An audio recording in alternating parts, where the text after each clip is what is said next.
Dear Lauren, are there any statistics for how many married affair partners continue to be sexually active with their spouses? I am a single affair partner, and my married affair partner says she hasn't been active with her husband in the entire time, 3 years, that we've been together, even for some time before that. She says they're more like roommates. However, I wonder what keeps him there. I know there's many more complexities within a marriage than just sex. She says her reason for having difficulty leaving is her child with him. Am I naive to believe her when she tells me she's loyal to me? I continue to be loyal to her and even block out the possibility of ever even meeting anyone else, as if our dynamic is a normal one. Please help. Sincerely, Ronnie. Ronnie is asking something that's pretty common for single affair partners, which is, am I in a sexually monogamous relationship? You know, you're not in a monogamous relationship because you're with someone who is with another partner. But the idea of being intimate with more than one person is a really sticky part of affairs. And frankly, there is no sure way to know if a married person is still being intimate with their spouse. But let's talk a little bit about the idea of statistics when it comes to affairs. Statistics have historically always been really difficult to cultivate around the topic of infidelity and going deeper into subsections of infidelity, like how many people are still active with their spouse. Because the nature of the topic is taboo, it's hard enough to get people who are doing something that is shrouded in so much shame and secrecy and silence to open up and self-report on these types of measures. So, it's not that there are no statistics. There are some. There have been studies done in airports where people are coming and going. There have been some smaller studies done by therapists or different researchers. But at the heart of Ronnie's question, I think, is less about the statistics and more about the question, am I safe? Am I safe in this relationship? Can I trust the person that I'm with? Anytime someone reaches out to me and they want statistics, what I hear is, I'm looking for certainty. I'm looking for certainty where I don't have certainty. And here's the problem with statistics. You have no idea which side of a statistic you fall on. There could be a 3% likelihood that you're going to survive a terminal diagnosis, and you could fall into that 3%, or you could be part of the 97. So statistics are difficult because they really don't tell us anything about our specific circumstance.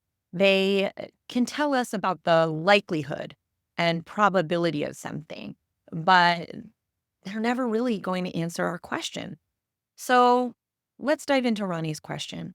Ronnie's really asking, can I trust the person that I'm with? And when it comes to affairs, this is at the root of relationships that begin as affairs, which is the trust issue. If our relationship began with a foundation of deceit and dishonesty, how do I know that my partner isn't going to do the same thing to me, isn't doing the same thing to me in our relationship? If you can lie to your spouse, then why wouldn't you be lying to me? Becomes the question that really shrouds an affair. And that's what I think, Ronnie, is going on for you here. You're really looking for more assurance that your relationship is safe, special, and perhaps set apart from her marriage, because at the end of the day, her husband still is married to her. And for an affair partner, that can be a huge pain point. They're looking for something that really sets their relationship apart and may come up with a host of reasons why their relationship is justified or rationalized in order to kind of fill that gap where you feel like at the end of the day, really, if this person leaves you, you have no stake in the game.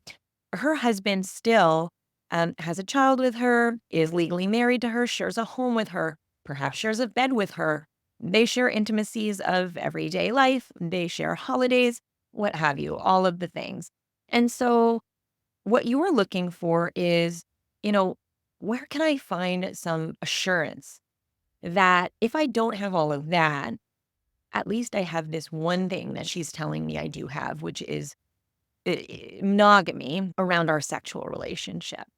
Now, I'll tell you this. I work with individuals who have affairs, who have been in sexless marriages prior to the affair beginning.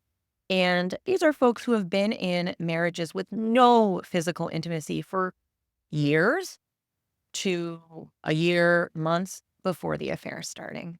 And so, of course, there's that possibility that your married affair partner was not sexually active with her husband and that your sexual intimacy only lives within your affair relationship.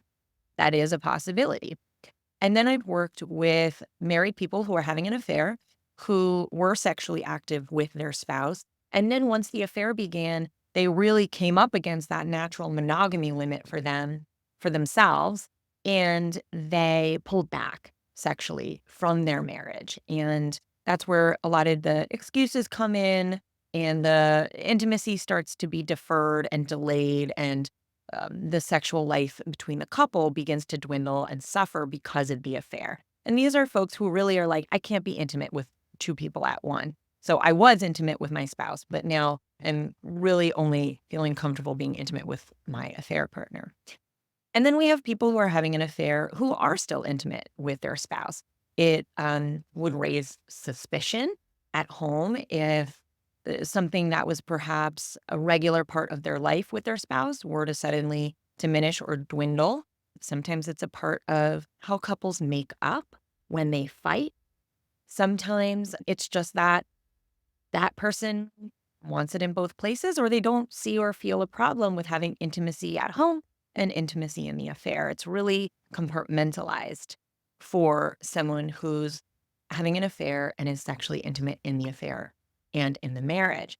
So it really runs the gamut, and you have to look at your specific situation. But really, Ronnie, at the end of the day, what I think you're asking yourself is like, am I in alignment in this relationship? Because what I noticed about your letter is that you're saying, listen, I'm doing all of these things to make sure that I don't live outside of alignment as someone who's in a relationship. I am making sure I don't meet anybody else and that I am in an honest relationship on my end of the street, on my side of the street.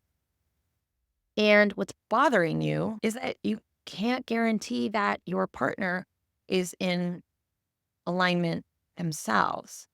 So that's what I think you need to spend a little more time connecting with. It clearly bothers you, and understandably so, that your married partner is still married. And it sounds like perhaps using the fact that she's only physically intimate with you is a way that she sets your relationship apart and helps assuage some of your concerns. But at the end of the day, you need to ask yourself, is it enough? Is this relationship enough for me? And she's in a relationship where someone else still thinks they're in a relationship with her. And as long as that's the case, you're always going to be one of two. You are one of her partners, and she also has another. They might act like roommates, but at the end of the day, she is still married.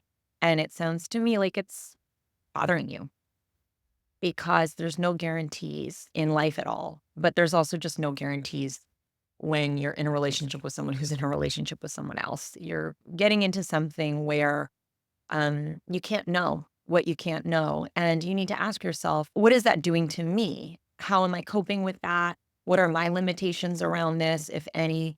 How long can this go on for me before it's not going to work? All of those important questions. And those are things that only you can reflect on. So I hope this conversation was helpful, not only for you, Ronnie, but also for everyone else who might be thinking about that sticky subject of an affair, meaning that there's intimacy with more than one person. When we sign on for a monogamous relationship, we're saying it's just us. And an affair, it tells you it's not just you, no matter what side you're on. I hope this helps.